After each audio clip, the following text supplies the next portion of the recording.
Muy buenas noches, tengan muchachos. Vamos a retomar desde el principio para poder realizar nuestro trabajo como debe ser. En esta noche sean todos bienvenidos. Apaguen el internet. A lo que es su curso de Administración de Redes y Telecomunicaciones. Dentro de lo que es este curso, en el día de hoy nos corresponde continuar con lo que es la unidad número 3, denominada protocolos de gestión de red y gestión de fallas. Vean que la semana pasada estuvimos trabajando lo que fueron diversos protocolos habituales de gestión de red, como es el SNMP, que es el más usado comúnmente y está adaptado a lo que es internet y a redes de tipo TCP/IP. En el día de hoy vamos a continuar tratando ciertos aspectos relacionados con elementos tales como el mapa de riesgos, la gestión de fallas y la seguridad en red. Son elementos que están tan vinculados entre sí que vamos a tratarlos, digamos que de manera paralela. Así que en el día de hoy vamos a comenzar con dichos contenidos y si no nos da tiempo de completarlos, los culminaríamos en la próxima clase. De todas maneras, su examen va a ser de la parte de teoría de la unidad 3 hasta donde quedemos el día de hoy. Así que no se preocupen, yo no voy a inventar de colocarles contenidos que aún no hayan sido vistos en clases. Vamos a continuar entonces, dando inicio a lo que es nuestro curso, hablando en primer lugar de los ataques a la seguridad de la red. Los requisitos de seguridad, rendimiento y calidad de servicio son imprescindibles para poder garantizar el funcionamiento óptimo de aplicaciones y redes, especialmente aquellas enfocadas para trabajar en lo que es la nube. De allí la importancia de garantizar tanto la conectividad como la seguridad dentro de lo que son nuestras redes. Los ataques a la seguridad de la red pueden ser clasificados en dos categorías. Tenemos los ataques pasivos y los ataques activos. Cuando decimos que las redes están sujetos a ataques de diversas fuentes maliciosas. Hablamos de ataques pasivos cuando un intruso intercepta los datos que viajan a través de la red sin necesidad de modificación y por lo general sin ser detectados. Hablamos de ataques activos cuando el intruso inicia comandos que busquen interrumpir el funcionamiento normal de la red o para realizar reconocimiento, espionaje y sabotaje a través de lo que sería obteniendo el acceso a diversos archivos disponibles en nuestra red. Restaurar, ya se los paso, ya va.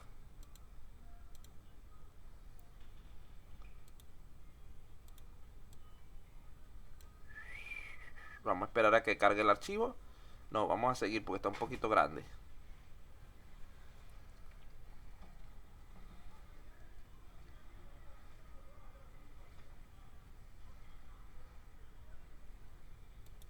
Bueno, continuamos entonces.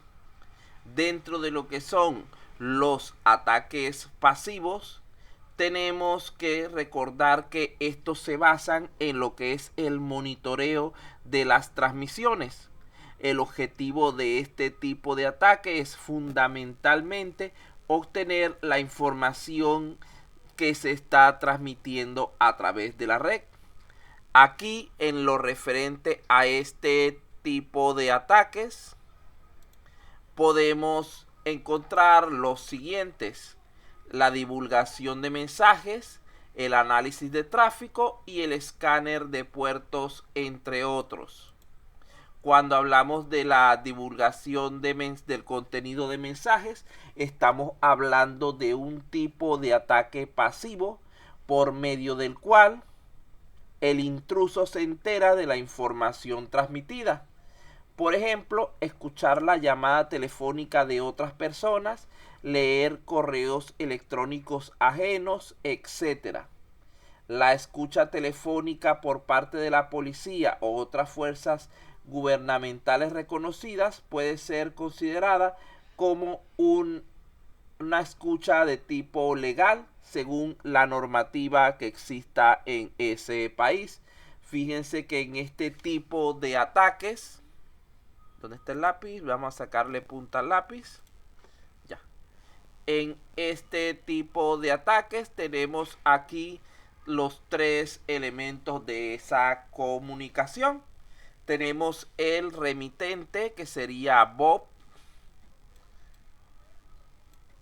Tenemos el destinatario, que sería Alicia. Y tenemos lo que sería el intruso, que sería Dar. Cualquier parecido con algún compañero de usted de clase no es culpa mía. Simplemente lo coloqué allí para que vieran que era un ente malicioso.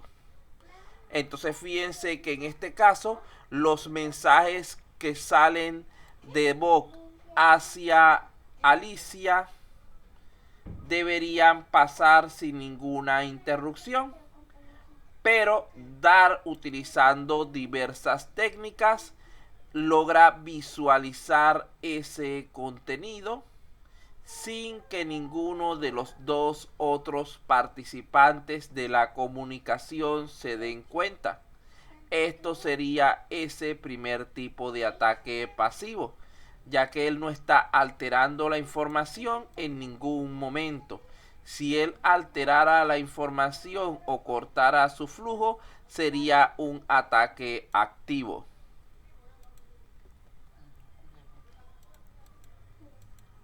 Luego de esto tenemos lo que son los análisis de tráfico. Este tipo de ataque pasivo se realiza cuando el intruso puede determinar la localización e identidad de quienes se están comunicando y determinar el mensaje que está siendo transmitido, aunque este esté protegido mediante cifrado. En este caso, este intruso que tenemos aquí, ya su intención no es meramente el leer la información, sino es el detectar tanto al remitente como al destinatario a fin de causar algún problema a estas personas o de obtener algún beneficio a costa de ellos.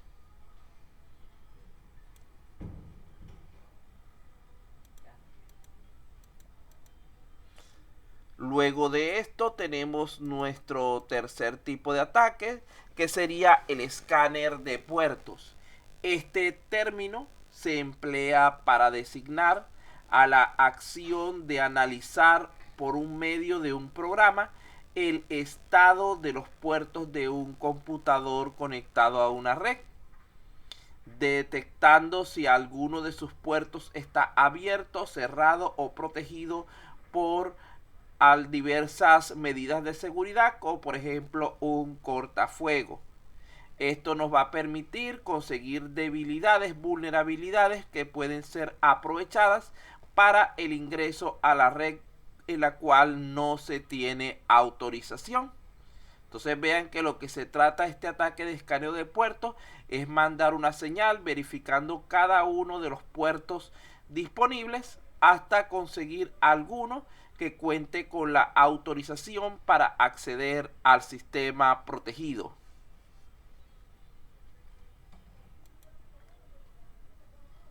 Ahora bien, cuando hablamos de los ataques activos, por otro lado, tenemos que son aquellos que suponen la modificación de los datos, la alteración de las condiciones de la red o la creación de flujos de datos falsos.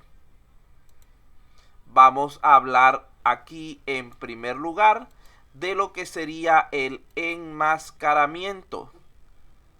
Este es un tipo de ataque activo que tiene lugar cuando una entidad pretende suplantar a otra para obtener información confidencial. Seguimos con los tres mismos individuos. Supongamos que tenemos a alguien llamado Benito, tenemos a Alicia y tenemos como hacker a David. David le envía mensajes a Alicia haciéndose pasar por Benito. Eso sería un ataque de tipo enmascaramiento. Sin que Benito esté, sin que digamos que allí no se está presentando de que Benito haya enviado ningún mensaje hacia Alicia.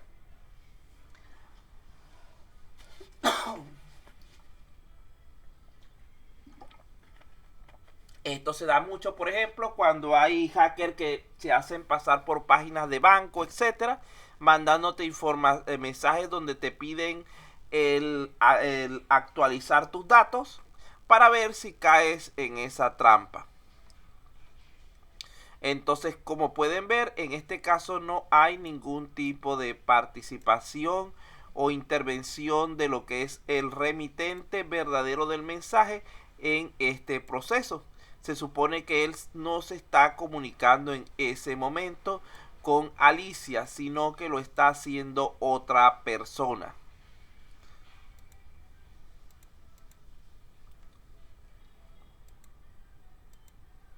El segundo tipo de ataques sería la repetición. Este ataque se realiza con la captura de lo que serían los mensajes, los cuales se vuelven a reenviar para producir efectos no autorizados. Por ejemplo, en ese caso puede ser que Benito está enviando un mensaje, pero ese mensaje realmente no era para Alicia, sino para otra persona, por ejemplo, para María. Entonces, en este caso, el hacker captura el mensaje que era para María y se lo envía a Alicia, terminando el pobre Benito en todo un lío con las dos mujeres que está tratando de tener al mismo tiempo. Entonces, como pueden ver, aquí no hay todavía alteración del contenido. Lo que hay es una desviación de contenidos hacia otro destinatario diferente. Una desviación de copias del contenido, porque en ese caso ambos pueden obtener el mismo contenido, tanto el destinatario original como el destinatario al cual se le está replicando o repitiendo. El siguiente caso tendríamos lo que sería la modificación. Es cuando se cambian los mensajes para producir efectos no autorizados. Por ejemplo, supongamos que Benito le manda un mensaje a Alicia, el cual dice, hoy no voy a poder ir a donde me invitaste. Y la persona cambia el mensaje y le dice, te espero esta noche en tal parte. Entonces envía ese nuevo mensaje al destinatario, pudiendo producir algún perjuicio. Entonces vean que en este caso sí se altera el contenido, que era algo que no se hacía en las dos anteriores.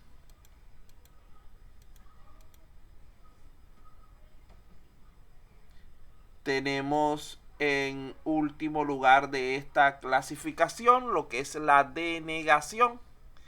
En este caso estamos hablando de situaciones donde se previene o inhabilita el uso normal de las facilidades de comunicación.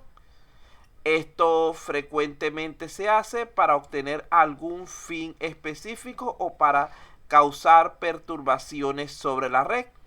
desmejorando su rendimiento o incluso inhabilitándola por completo. Vean que dentro de esta categoría entran lo que son los ataques de denegación del servicio. En seguridad informática decimos que un ataque de denegación del servicio, también llamado ataque DOS, es aquel en el cual se causa que un servicio o recurso sea inaccesible para sus usuarios legítimos, provocando la pérdida de conectividad con la red por el consumo del ancho de banda de la víctima. Entonces vean que allí tenemos el otro caso.